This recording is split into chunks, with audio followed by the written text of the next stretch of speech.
கொண்டையில் தாளம்பூ நெஞ்சிலே வாழப்பூ கூடையில் என்ன பூ. செருப்பு. என்ன திமிர இருந்தா எங்க அப்பா வாங்கி கொடுத்த சோபாலேயே உட்காந்துக்கிட்டு என்னையவே செருப்புன்னுவீங்களா நீங்க? அச்சச்சோ மருமகளே, உன்னை போய் நான் ஏன் செருப்புன்னு சொல்றேன்? செருப்பு வந்து போய் 2 நாளா ஆச்சுன்னு சொன்னேன். இது தப்பா? அது ஏன் அவர் என்ன பார்த்து பாடும்போது அப்படி சொல்றீங்க? ஐயோ தெரியாம சொல்லிட்டேம்மா, நான் வயசானவ. எது சொன்னாலும் குத்தோன்னா நான் என்னதாம்மா பண்றது? சிவாஜி கணேசன் மட்டும் இருந்திருந்தாரு கண்டிப்பா தோத்துருப்பாரு உங்க நடிப்புல. என்னவென்று சொல்வதம்மா வஞ்சி அவள் பேரழகை. அழகா? அது எங்க இங்க இருக்கு?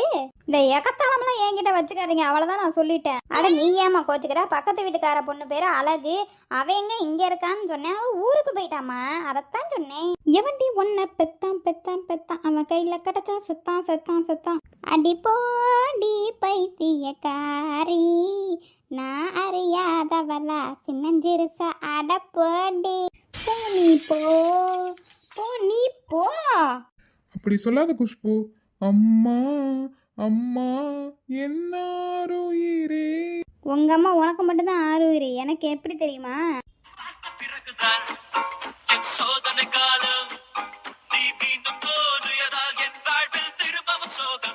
அடி ஆத்தி, சும்மா ஒரு பாட்டு பாடினேன் அதுவே பெரிய பிரச்சனை கொண்டு போய் விட்டுருப்பீங்க போலயே. எம்மா நீங்க வேலையை பண்ணுமா? குஷ்பு வா போலாம். நானே வயசானவன், நான் உட்காந்துருக்கேன். ஏன் முன்னாடி ரொமான்ஸ் பண்றீங்களா? ரொமான்ஸ் அவ்வளவுதான் உங்களுக்கு ஓடுறீங்களே போல. அந்த காலத்துல நாங்க பாடாத பாட்டா, நாங்க பண்ணாத ரொமான்ஸா வந்துருச்சுங்க அங்க இருந்து.